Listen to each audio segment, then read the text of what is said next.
మాయిశ్చరైజర్ని తీసుకోవడం కూడా మీ ఫేస్కి ఎంత అమౌంట్ అయితే అవసరం ఉంటుందో అంత అమౌంట్ తీసుకోవాలి. చాలా మంది తక్కువ తీసేసుకుంటారు. అట్లా కాకుండా ఎంత అమౌంట్ అయితే మీ ఫేస్కి అవసరం ఉంటుందో అంత అమౌంట్ బరాబర్గా తీసుకోవాలి. నేను ఇక్కడ టోనరు, ఇంకా సన్ స్క్రీను, సీరం ఇట్లాంటి ఇవి అప్లై చేసుకుంటలేను. నా ఫేస్ అనేది కొంచెం డ్రైగా అయిపోకుండా మంచి మాయిశ్చర్గా ఉండడానికి మాత్రమే మాయిశ్చరైజర్ రాసుకుంటాను.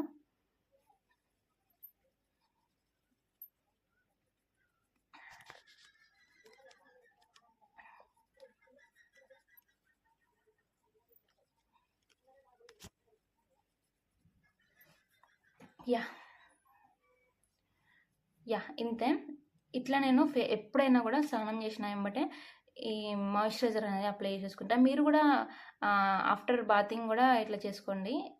ఫేస్ అనేది కొంచెం మాయిశ్చర్గా ఉంటుంది. సాయంత్రం